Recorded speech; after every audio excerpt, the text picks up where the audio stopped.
There we go. Now my mic is plugged in.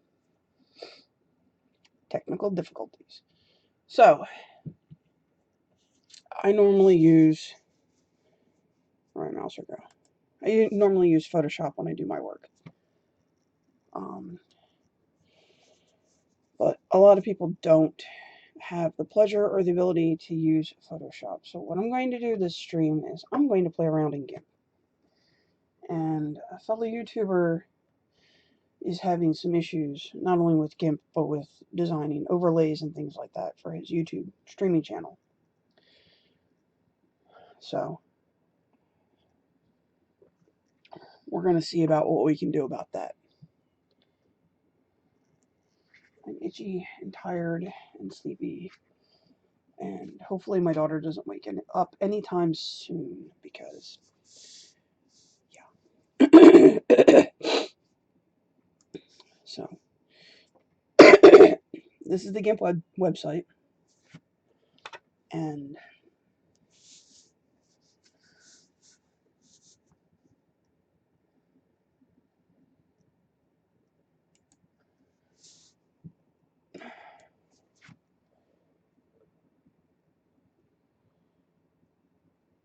as you can see on the right hand side over here, GIMP is actually running right now. So if I were to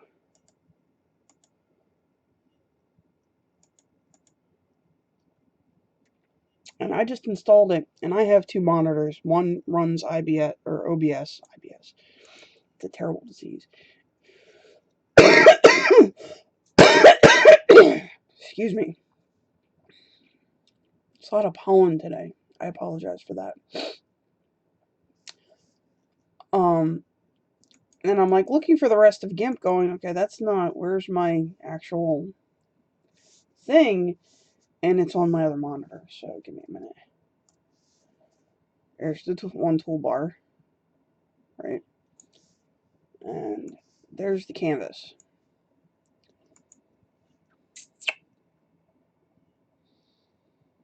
So when you first install GIMP, and if you have both monitors plugged in and running, it will full screen across both monitors.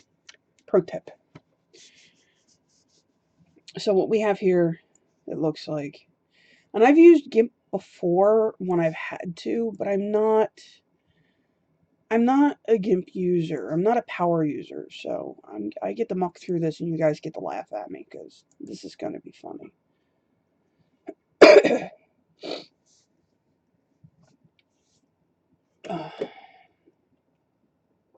Okay. So, over here, on my left, is the various tools. You have, what is it? Rectangle and circular or elliptical select. You have the lasso select. Fuzzy select, I guess that's a magic wand. You can see here there's bold letters to the right of the tooltip. And I'm betting that if I hit the keyboard R,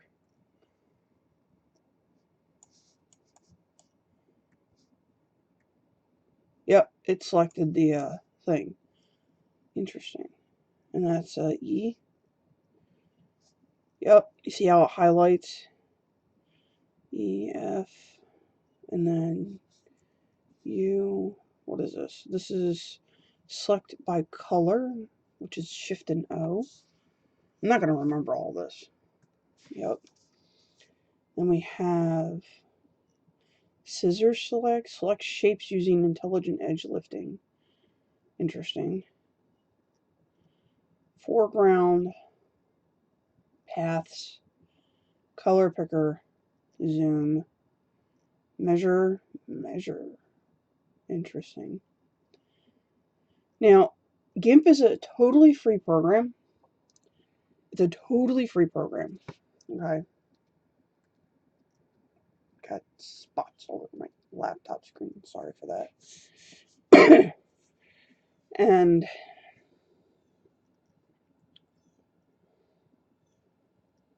it is as powerful, if not more powerful in some aspects, as Photoshop. But here's something a lot of people, especially some newer developers, don't know. Interfaces can be copyrighted. They become proprietary information. They're an IP, an intellectual property of a company.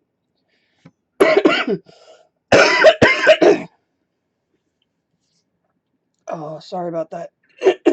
Goodness. Macromedia was sued at one point because their interface looked too much like Adobe's interface. But Macromedia had a lot of tools that Adobe didn't have. And like Flash, that originally wasn't an Adobe product, but Adobe eventually settled with Macromedia, and then Adobe bought Macromedia. And that's how we come to, how things are today. So, Nabil, hey! Talking alone again. Live and talking alone. Of course I'm talking alone, because you know what? Eventually I can take these live videos and edit them. One day. And I'm perfectly okay with that. Because somebody will eventually wander by or on a restream play and maybe watch it. Yay. So anyway, I'm working with GIMP. I'm really tired too. I had a lot of bad things happen yesterday in my family and my extended friends and family, and I didn't get very good sleep last night. So, as I was saying, the whole reason why GIMP is really foreign to some people is because even though it has a lot of similar tools, the whole interface, the keyboard shortcuts, things like that are completely different from anything that most people already know, like Adobe Photoshop. Most colleges will teach you Photoshop, they won't teach you GIMP. Because a lot of the professional places, they use Photoshop. It's like there are a lot of places that use just Macintosh computers or just Windows computers. So that's one of the things you have to, be careful of at some point if you're doing graphics or graphic design, is eventually you need to get the trial and practice on the Adobe products if you want to get a job in the bigger world, because that's really what they have. However, for freelancers who want to save a dime, GIMP is actually really good. So this is a fresh install. I also installed the help. What did they say here? They said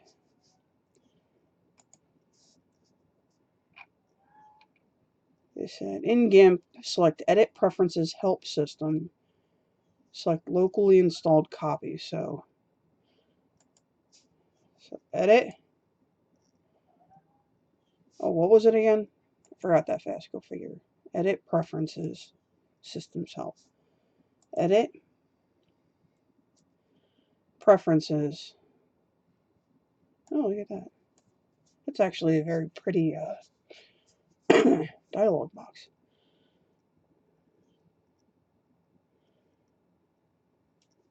Help system. Use locally installed copy. Awesome. Okay, so that works. So what we're doing now is, first we gotta figure out what it is that we're actually going to do. So when we're making overlays for systems like OBS, we want to figure out what we want as an overlay. So we go new, and then this new dialog box, right? It gives us the height and the width that we need. All right, so what do? Well, if we're going to do a YouTube header banner, for example,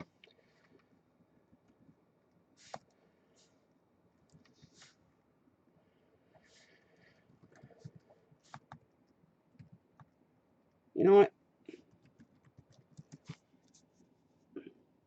I'm just going to my Behance because I already have something like this. So this is the general YouTube header banner size. So we're going to save image as because it's mine. We're going to GIMP work.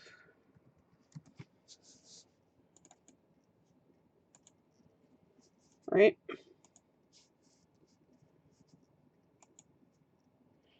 This is beautiful. Look at this. 1024 by 768. Now here's the thing about YouTube's header banner.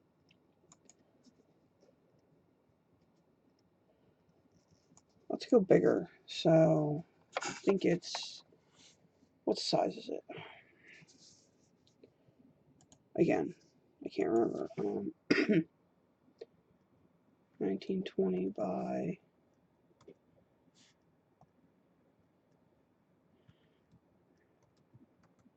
1080. 1920 by 1080. So 1920 by 1080. Here's the trick about YouTube's header banner.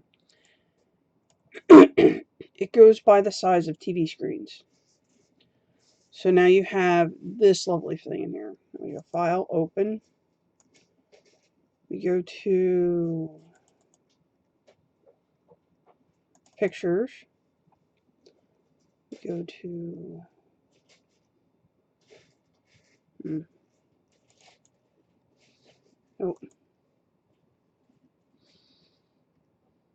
GIMP work and the template.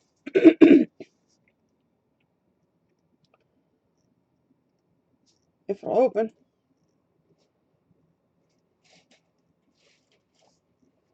Did it open? Oh, look, there it is. Okay. GIMP's weird like that. So we'll go All, Copy, right? Select. Oh my goodness, it didn't select all. Look at this. File, select, all. That's so weird. Again, GIMP is weird.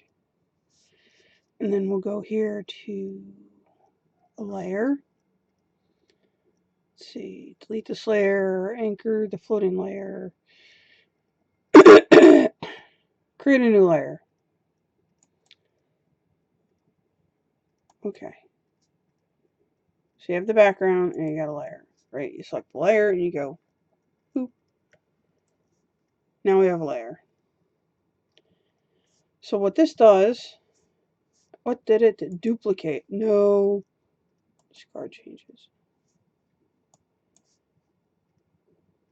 You know what? Just to be sure, this is going away. Discard changes. Oh, this is so weird. Oh my gosh. Oh, GIMP. Whereas Photoshop is a contained thing where the layers has tabs, kind of like Windows has tabs up here. Like if you go File, New.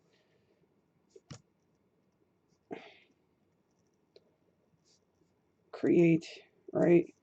Okay, now you have tabs up here.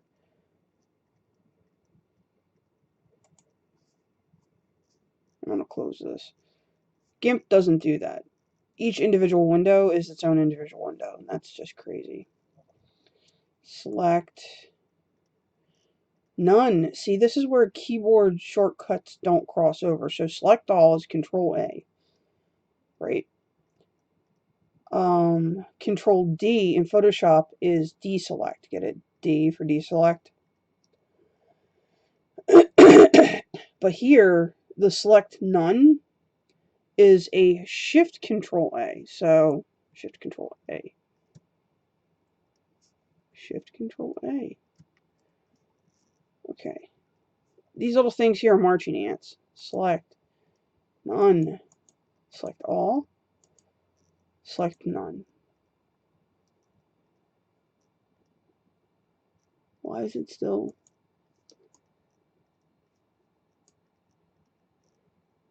That's just super surreal and weird and whatever.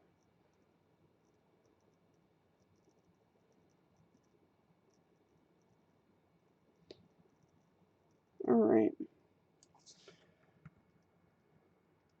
Anyway. So, one of the tools that I tend to use in order to lay out a template are what are called guides. So, let's see if this has guides. Tools. Paths, color picture, measure.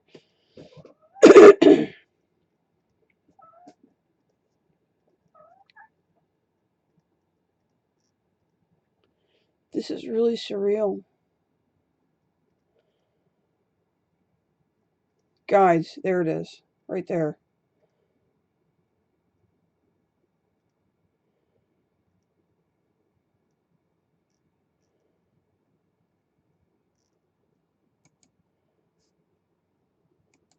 So what I'm going to do is I'm going to see if I can, yes. So what you can do, like in Photoshop, you can go up into your toolbar up here, and you can pull down a guide. So the first thing I'm going to do is I'm going to demark about where the top of that dark border is. Now the reason for that is because YouTube wants to be TV friendly. That's what that TV screen size is about. They're huge, right? And what happens is they take that image and they crop it down to the smaller YouTube header banner image.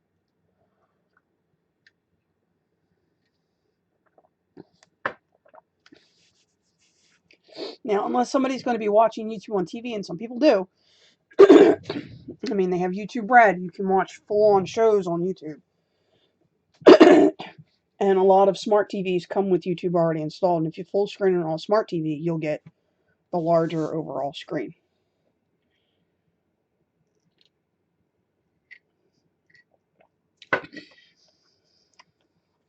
However, this dark blue section here, all the way across, that is generally where the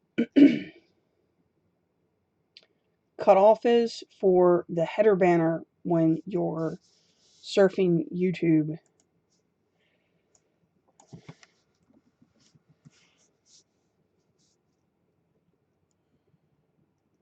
Hey, look, it's me. I'm live streaming.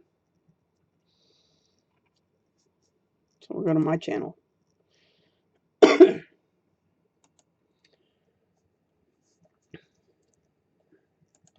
So this dark section in here that goes all the way across, right? That's what shows here. Now, here it says channel links right there. That's these things. Okay. And as you can see, the logo placement suggestion, if you have one, is all the way over here. Because if you put it down here, those channel links will obscure it. And that's kind of like what I did here. Now, what we have here is we have smaller screen sizes, like a tablet screen size. So this is a full width browser on a regular monitor. The light blue, where it says 1536 by 350, would be smaller mobile devices like tablets or whatnot. And this in here, the light blue, is the demarks for even smaller versions. The pale white that goes across, right? That is where mobile generally cuts things off. So the sweet spot is right inside the pale box inside the light blue area.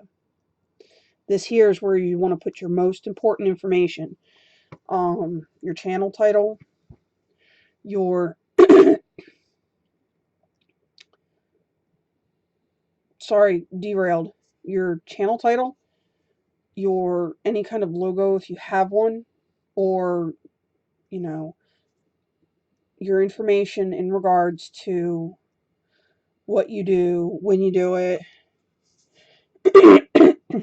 Again, it comes here like, I have a logo. Not everybody does. You don't have to have a logo. You really don't. But you need some kind of branding or something. That could even be just a certain font that you use in a certain way all the time. So I have here, right, Art Geek Design, Drakenart Studios presents, where nerdy geekery meets art. Hey, we're being nerdy and geeky today.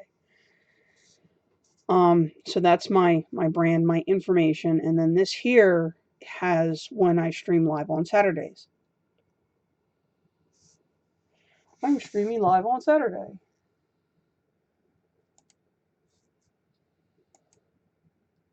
So this is what Nick was talking about. If we go to Nick Neiman's channel, excuse me, for instance, if we were to save as, we're going to borrow his channel banner, if it lets me.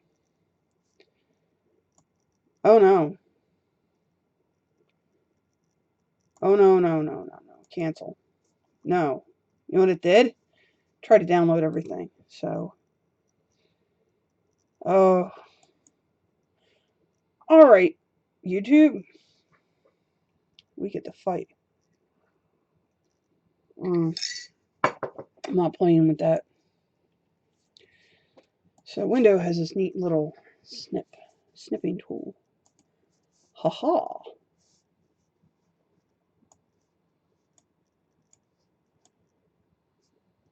Hold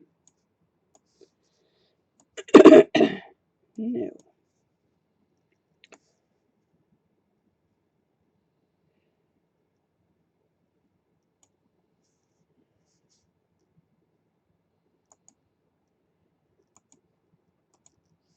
Try that again.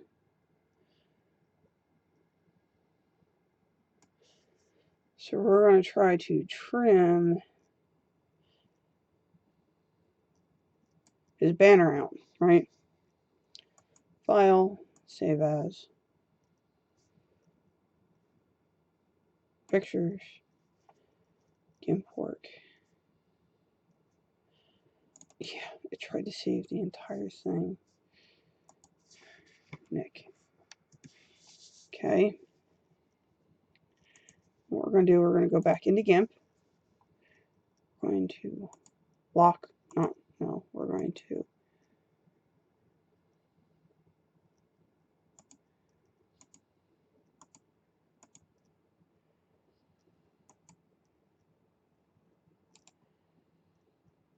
you know what? New layer. There we go. And then we're going to, what is it?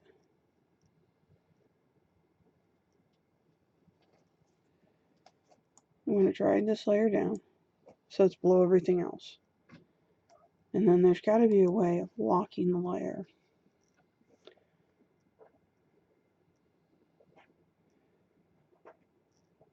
Anchor layer, duplicate layer, new layer, group, whatever. Okay.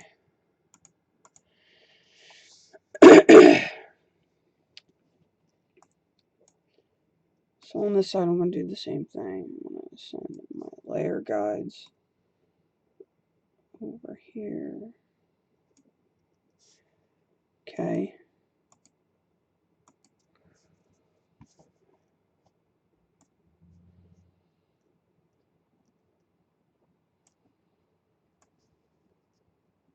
There we go. File, open. We're going to show you just how awesome this is.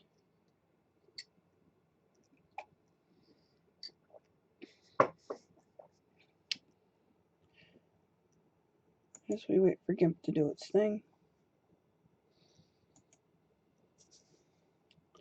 Select all, copy.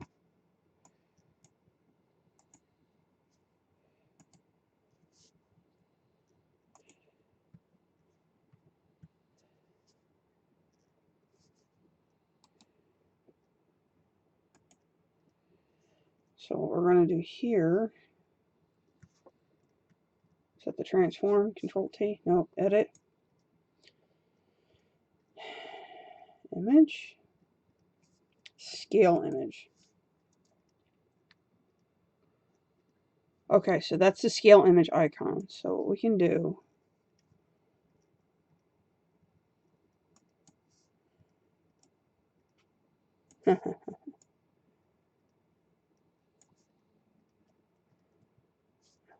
cancel.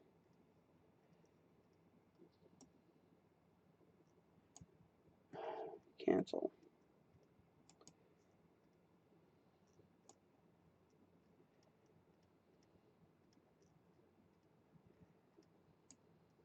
Cancel.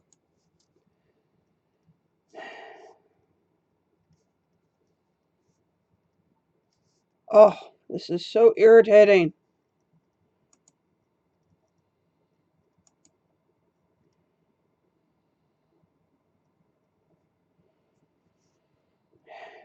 Anyway.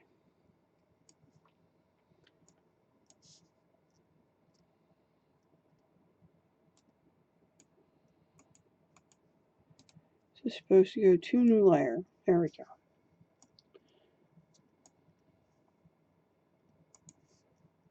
Alright.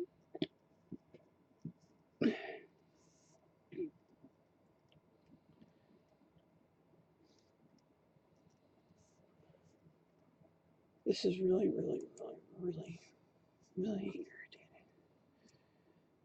I hold shift. Yes. No.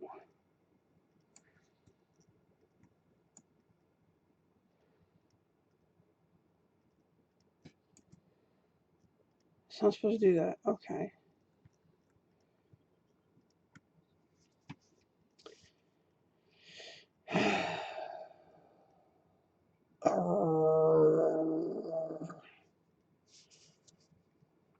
Help. Help.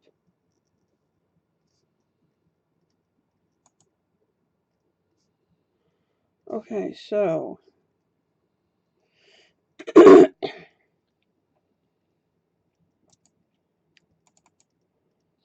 GIMP wizard.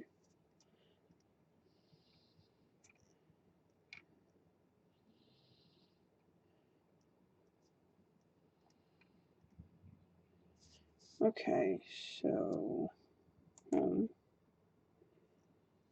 they have a search option?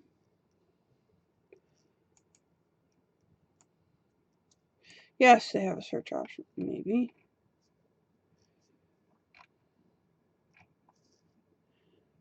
Oh my god, okay. The fact that I can't search in this is so frustrating.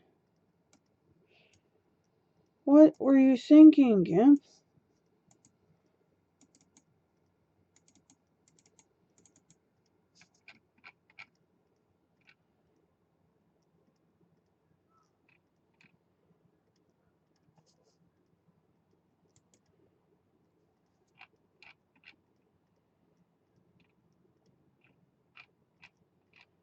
See, not being able to search makes most help options fail. So what I'm going to do is I'm going to go here and I'm going to go, how do you evenly scale something in GIMP? Because this is stupid.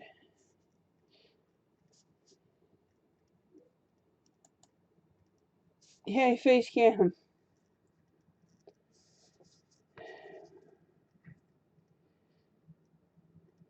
Right click on the image to open the menu.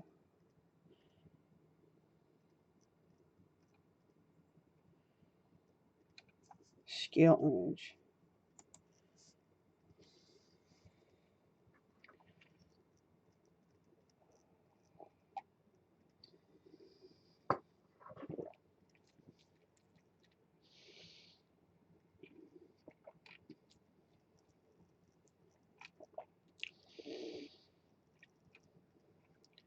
That doesn't help. That doesn't help.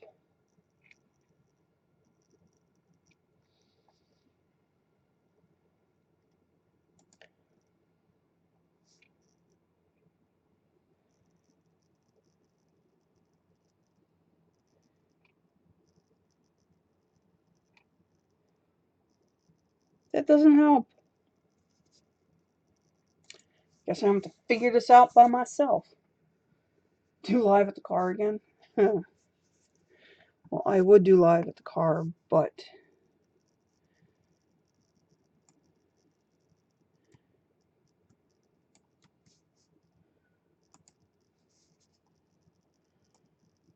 there we go.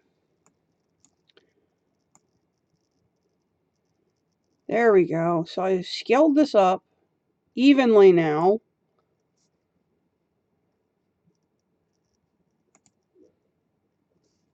Finally. I'm so used to Photoshop, it's not funny. Okay. So now we can see that Nick Neiman's stuff fits inside that pale blue. Boo, copyright. It fits inside here. Right in here. So this way you guys know that I'm not just coming up with this stuff. Right? So his channel links are down here. His head only comes this far. To right here. Right?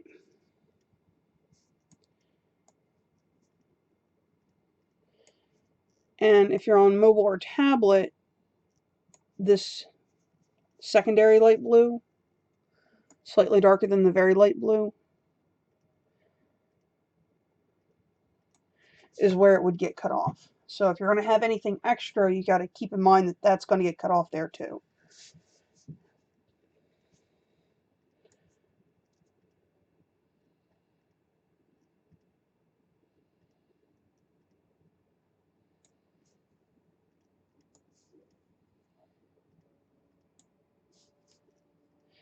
So we're going to get rid of that layer because we don't need it anymore.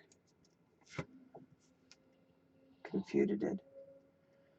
So what I'm doing is on my Behance page, I have this template that I threw together for when I was working on other freelance gigs for doing YouTube headers and things.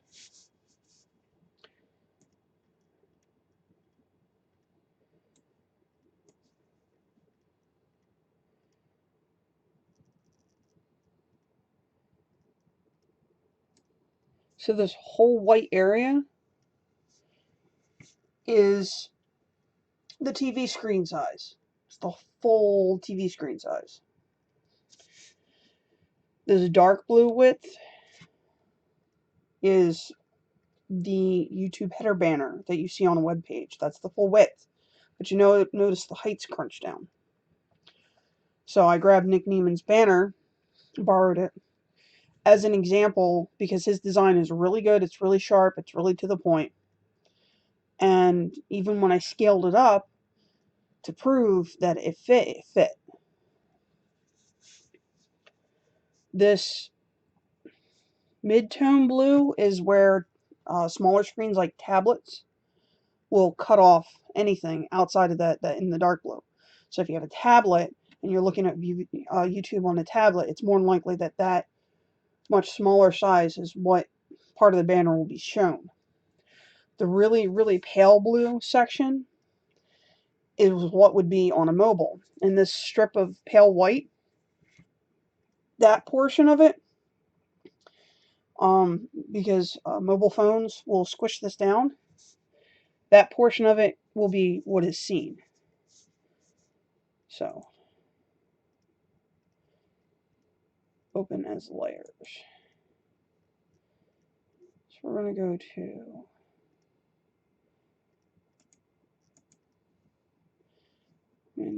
projects. We're going to go to elements, banners.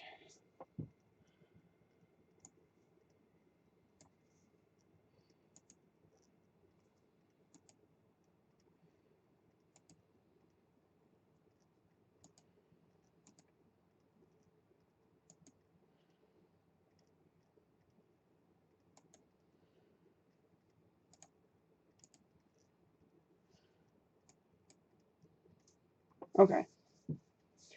Now this is my banner. It's a little off because I think it got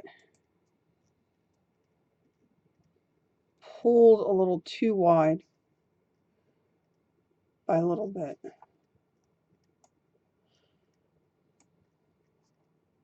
I'm not allowed to have any more guides. No, it's got to be inside the thing. Oh, hey, learned something new today.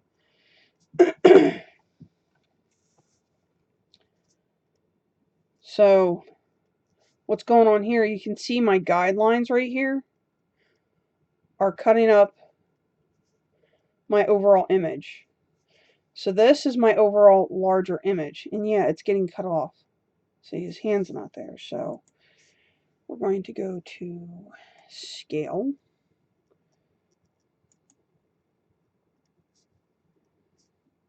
Yeah, see, it's much bigger than it's supposed to be.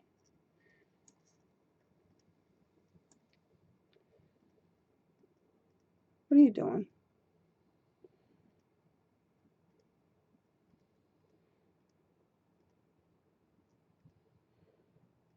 GIMP's being really weird, and I don't know why.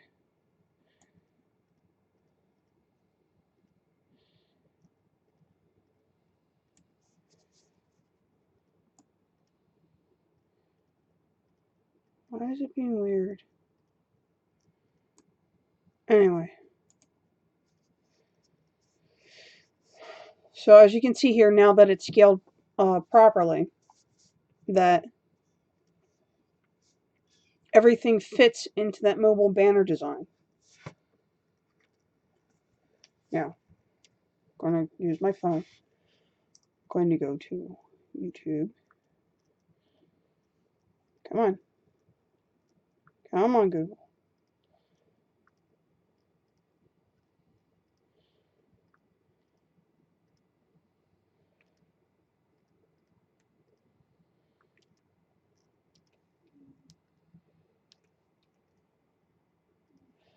Now, I don't know if you can see that very well. You see the header banner? See how tiny it is? But yet, everything fits in there. Show you a different way because I do web design. So if I go to YouTube,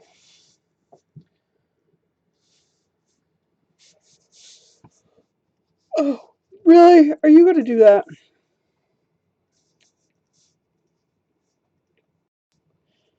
I'm going to go to my channel. I have these really nifty tools. So, more tools, developer tools. No. More tools extensions.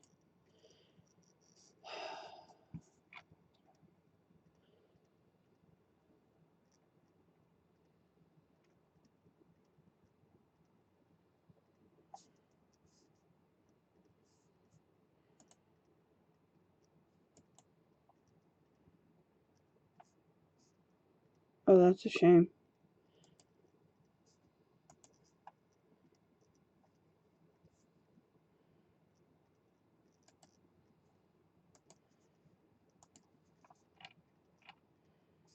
All right. So, what this does, this tool, responsive web design.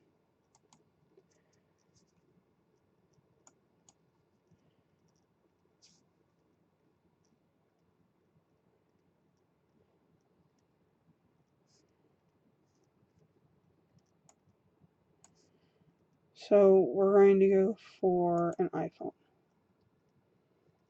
right? iPhone landscape. There's something wrong with this tool. Yeah, it's not working. So we're going to minimize the browser because that's the cheap way of doing it.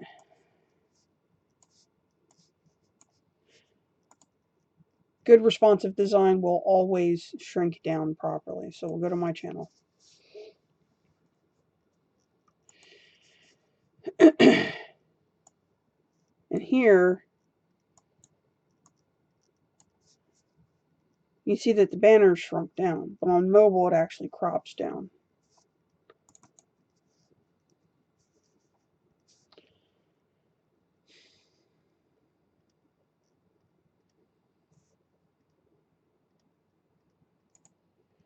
This is really irritating to all get out.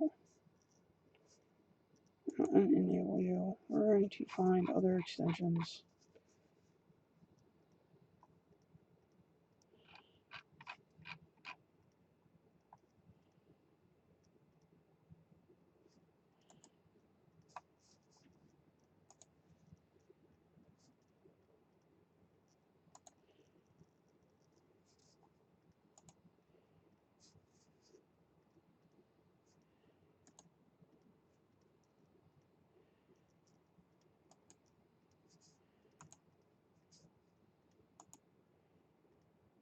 Yeah, it still doesn't do it. There were other web developer tools that actually told the website that you were actually mobile. The whole point is that I was trying to get at is that this section in here is where you want your most important information.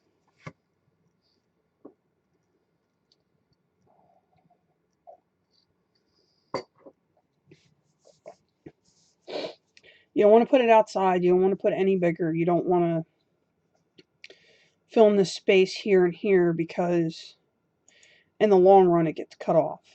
However,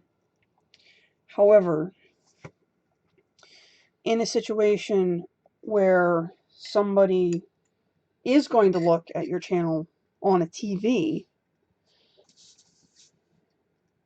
then you have the rest of the space filled. And it still looks good. Otherwise, you'll have this weird banner across the middle of the screen.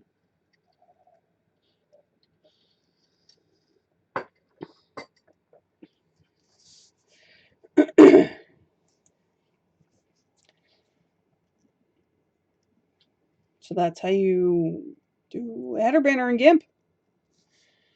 Actually, it's just the beginning. So what you can do is you can trim this, right? We'll say paint bucket.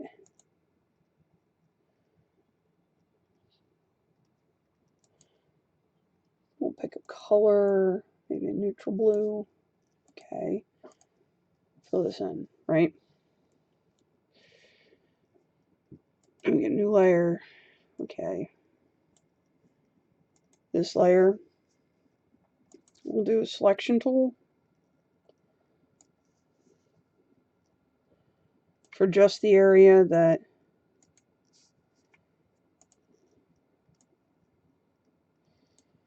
okay. Bucket fill just that area. There you go.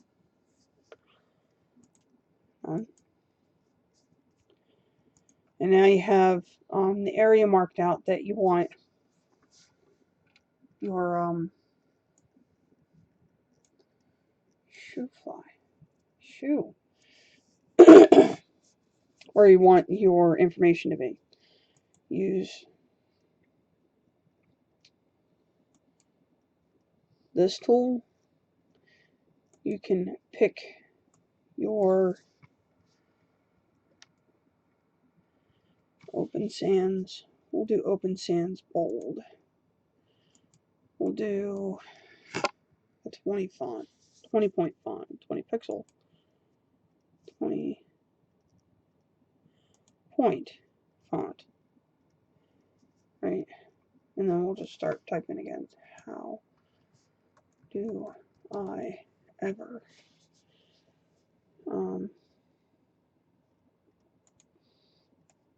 black?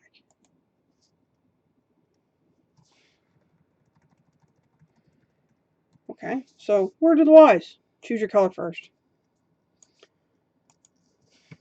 How do I ever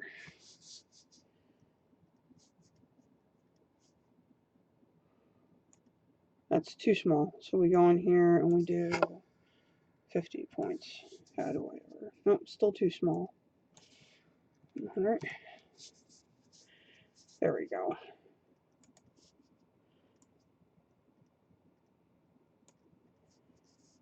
And then add another thing of text. Again, pick your color first. Open, because you want your fonts to be about as the same as you can.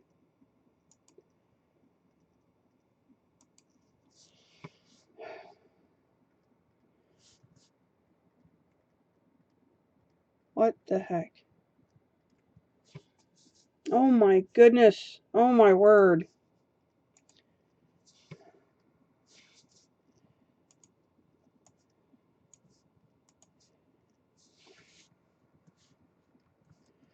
Videos every week. Every Monday. Huzzah. Videos every Monday. But you don't want to put it here, because that's where your links are. So that's where this comes in handy. Right? You don't want to put it over here, because that's where your links are. And when your channel shrinks down, your links end up over here. So there you go.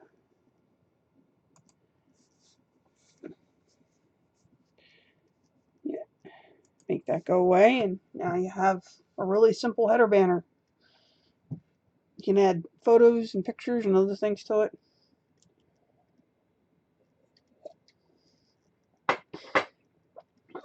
By doing a file, open as layers. We'll just pick some random image. Oh, project. Pictures, art.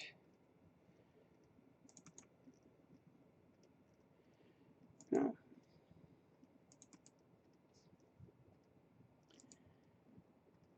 Yeah. Open.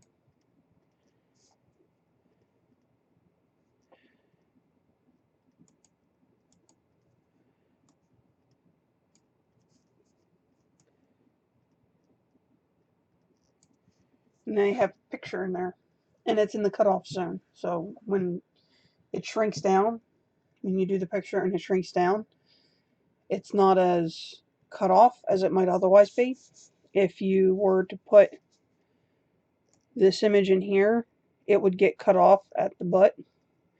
If you were to put the image over here, most of it wouldn't be seen on mobile.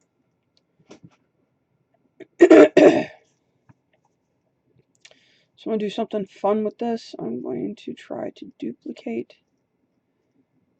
Nope, that's not how it works. Duplicate the layer. I'm going to take this one. I'm going to click on the transform button. Going to make it huge. So this way it's filling up everything. Right?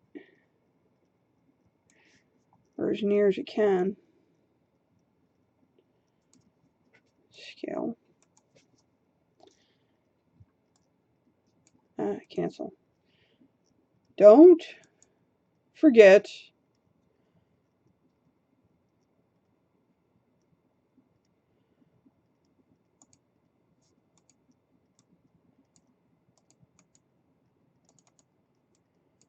whatever.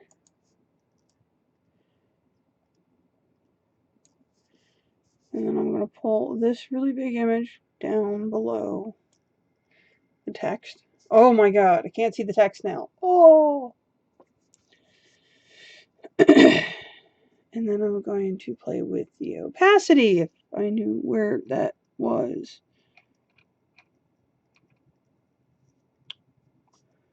There's the opacity. So we'll do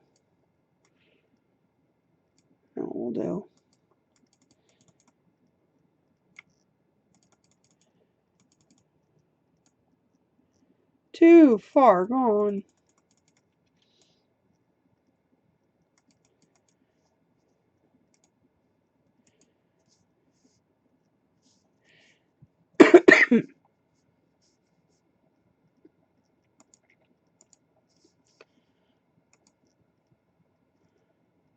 Oh, it's scaling the whole thing because I have the wrong thing selected. Again, I have the wrong thing selected.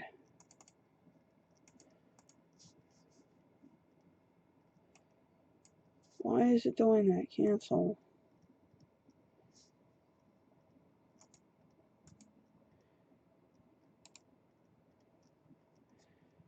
Scale layer.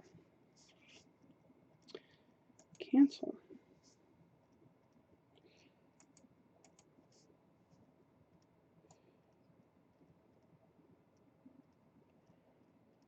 What the ever living heck? Control Z is your friend. It's called undo.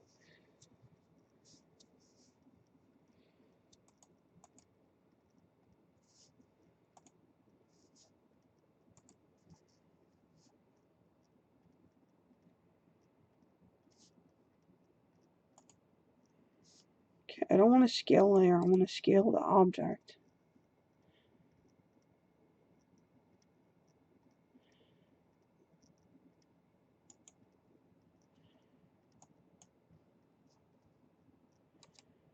How is this even a thing now? Like I said, I'm used to Photoshop, not GIMP. So we're going to go with the easy fix because easy fix is easy. There you go. Simple little fix. Makes the text pop a little bit more. It makes the text pop a little bit more. You have your information here. You have some kind of image here. It could be a photo of you or whatever. But this is like very low level stuff. You can throw it all together. Now, as for making, cutting out and cleaning up layers, that's a little bit more advanced. And I'm not entirely sure how GIMP works in regards to that. But this gives you a starting point. Your thumbnails for your videos follows a similar sort of layout. Because they're video screen sized, you can go with your background image as a 1920 by 1080 and then save it smaller. But you also have to remember when you're doing it that large, you're not seeing it as you would normally see a thumbnail. So what you want to do is you want to zoom out from it so that it's smaller on your screen so you get an idea of what it looks like. And the same things that we did here in GIMP, you could still do in GIMP for your thumbnails. It's just the layout of where the pieces are a bit different. Because you have your play button here, you have your time code down here, right? And then you have your playlist up here. Like if it's in a playlist and it's a playlist number, you have the playlist number up here. Other than that, the whole section is your piece of cake. If I were to try to load Photoshop, my stream would lag severely and die. So that's what I have for you today. A general basic overview of how to use GIMP in similar ways as to how you can use Photoshop to be able to lay out your grid for building your YouTube header. It's real rough and it's real simple and it's not really well put together because I'm used to Photoshop. Yay! But even me, I went to school for art and we learned Adobe products. That's what they taught us. So there are people out there that make what I do in GIMP look like a child's meanderings. So don't feel bad. A lot of people who have never done art or anything else like that can't afford the Adobe products. They have to go through the same struggle because you're using to learn a tool. Not everybody knows how to jack up their tire to change the tire. Nobody really knows how to change their spark plugs. And a lot of people don't know how to change their own oil. You have to learn. So take your time. With that, it's 8 o'clock, and I'm signing off. Don't forget, get the art out. See ya.